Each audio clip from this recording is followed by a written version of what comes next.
I've always liked the idea of enjoying history, but for some reason, I don't really go out of the way to read about history.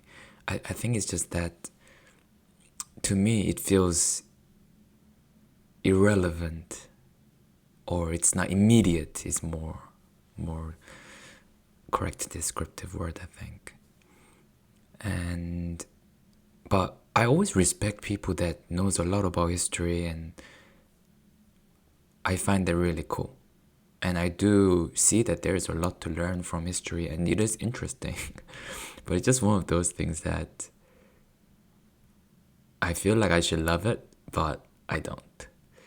But when I read this title, I'm like, okay, it's a great way to expose myself to a bit of history because it's an interesting title.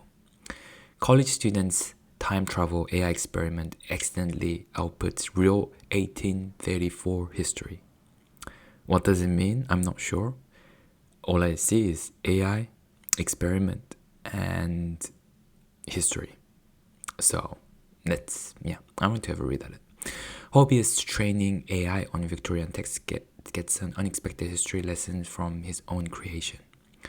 A hobbyist developer building AI language models that speak Victorian era English just for fun got an unexpected history lesson this week when his latest creation mentioned real protests from 1834 London, events the developer didn't know had actually happened until he Googled them.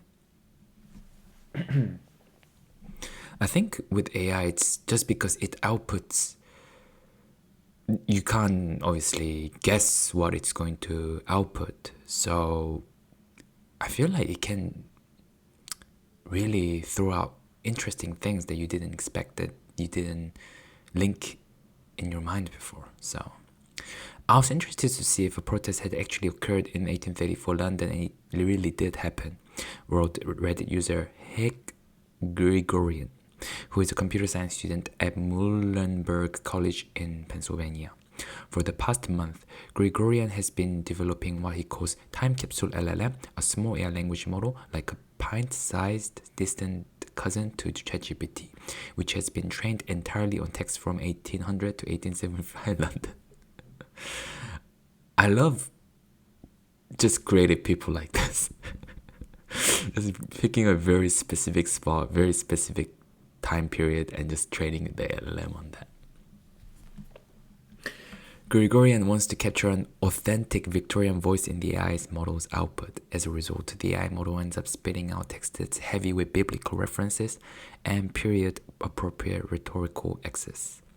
Gregorian's projects joins a growing field of researchers exploring what some call historical large language models, HLLMs, if they feature a larger base model than the small one Gregorian is using. Similar projects include Monad GPT, which was trained on 11,000 texts from 1400 to 1700 CE that can discuss topics using 17th century knowledge frameworks, and Xunzi A LLM, which generates classical Chinese poetry following ancient formal rules.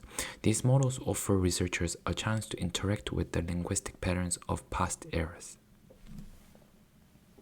According to Gregorian, Time Capsule LLM's most intriguing recent output emerged from a simple test. When he prompted it with "It was the year of our Lord 1834," the AI model, which is trained to continue text from wherever a user leaves off, generated the following. "It was the year of our Lord 1834, and the streets of London were filled with protest and petition. The cause, as many recounted, was not bound in the way of private, but having taken up the same day in the day of Lord Palmerston. The public will receive a short statement of the difficulties under which the day of blow has reached us. It is a matter of deep regret that the present events in the history of the world are clear, and consequently will be known. It's not true that the very men who first settled in the gospel at Jerusalem should have so extensive and so interesting a record of the property and prosperity." Curious about the accuracy, Gregorian did some fact-checking. The output also brought up Lord Palmerston, he wrote, and after a Google search, I learned that his actions resulted in the 1834 protests. The details mentioned in the AI-generated texts do appear to align with historical fact 1834, so significant civil unrest in England following the Poor Law Amendment Act 1834, and Palmerston served as Foreign Secretary for Great Britain during this turbulent period, later becoming Prime Minister. I wonder if there was a lot of protests like this, because sometimes I think Bermuda Triangle is like a good example, where I've heard that actually if you look at the Bermuda Triangle and the area and you compare that to another area, there is nothing special about the number of accidents that occur within Bermuda Triangle. So it's kind of like you try to find something special rather than that there's something special and you spot that.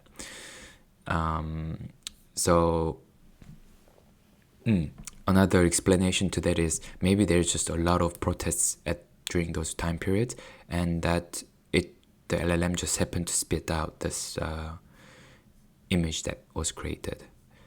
But yeah. On the other hand, the output was not very surprising. Maybe it will explain it right here. AI researchers who create AI language model like the kind that power ChatGPT have known for years that these models can synthesize realistic permutations of information learned from those texts. It's how every AI assistant today works. But what makes this episode especially interesting is that a small hobbyist model trained by one man appears to have surprised him by reconstructing a coherent historical moment from scattered references across thousands of documents, connecting a specific year to actual events and figures without being explicitly taught these relationships. Gregorian had intentionally trained the model on 1834 protest documentation. The AI assembled these connections from the ambient patterns in 6.25 gigabyte of Victorian era writing. But maybe in this document there was the mention of the 1834 protest. This is all from just 5 to 6 gigabyte of data. Gregorian wrote on Reddit. Imagine the results with 30 gigabyte or more. I'm not sure if it's just scaling the data up will it ever result in the reasoning. But even now it kind of feels like digital time travel. Yes, that's very cool. That is true. It almost feels like just feed information and it can reconstruct what it was like back then, or just best it can do. I guess that's kind of what we do with historical texts. And I guess that's what we do with like dinosaur bones and stuff. Like using those, we kind of have a guess at what they looked like and what they ate and things like that. Linguistic time travel through statistics. Rather than fine-tuning AI language models on modern text sources, developer Hake Gregorian trains his hobbyist AI models from scratch using exclusive Victorian-era sources, over 7,000 books, legal documents, and newspapers published at London between 1800 and 1875. He calls the process selective temporal training, or STT.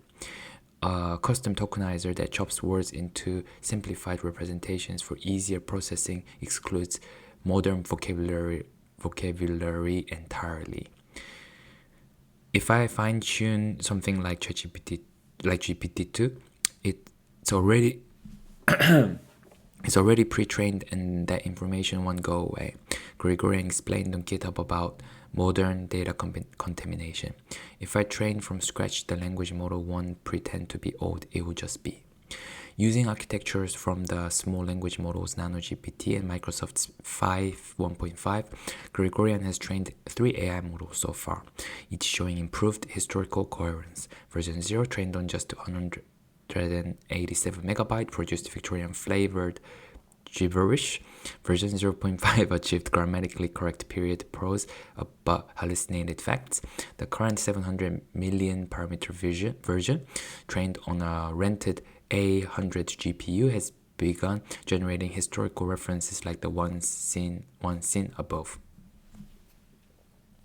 Yeah, my question now is surely in one of those documents it contained about 1834 protest, right?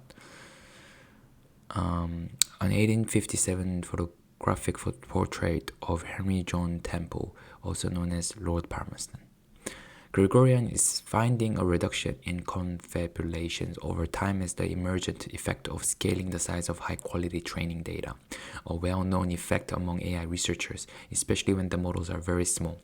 Earlier models, V0 and V0.5, could mimic writing styles of the 19th century, but would always hallucinate events, people, and facts, Gregorian wrote on GitHub. This shows the model is beginning to remember things from the dataset. For historians and digital humanities researchers, these kinds of experiments may be useful. Training AI language models on period texts may allow for the creation of interactive period linguistic models that offer a researcher a chance to converse with a simulated speaker of an extinct vernacular or language of the past. The results would not necessarily be factually rigorous due to confabulations, but they could be stylistically illuminating for someone studying antique syntax or vocabulary in use. Yeah, I think this goes to show that like a very specific training, yeah, like this can be really useful. It can have different uses. Because I'm thinking, what if to this you added more recent information? Then it's more data, but it makes the model less useful for if you want to use it for this kind of purposes. Because it will just confuse the model, right? Unless you give some sort of context in terms of the, yeah, you put like heavy weight on the time period and how much that matters. Or would the AI already take that into account? Yeah, I guess it depends on the model. I guess one way to extend this model that Gregorian has developed is to allow that you can adjust that way. There's a parameter that you can adjust or something like that. I want to eventually try different cities also, maybe a Chinese, Russian, or Indian city model, Gregorian wrote, inviting collaboration with others on future AI models he might train.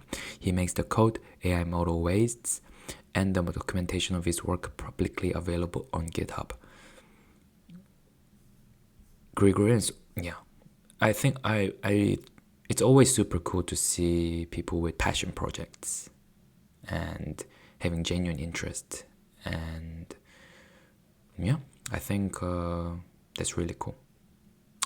In an era of frequent AI confabulations, there is something refreshing about a model that accidentally tells the truth about the past.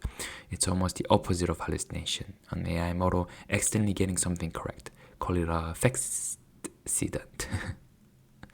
It could be a factcident. It's more likely that AI had a guess at it, and it was an informed guess. And yeah, so I wouldn't say it's a complete accident, but yeah, it was a cool article. Thank you guys for watching. Hope you have a good one, and I will see you in the next one. Like and subscribe. Bye.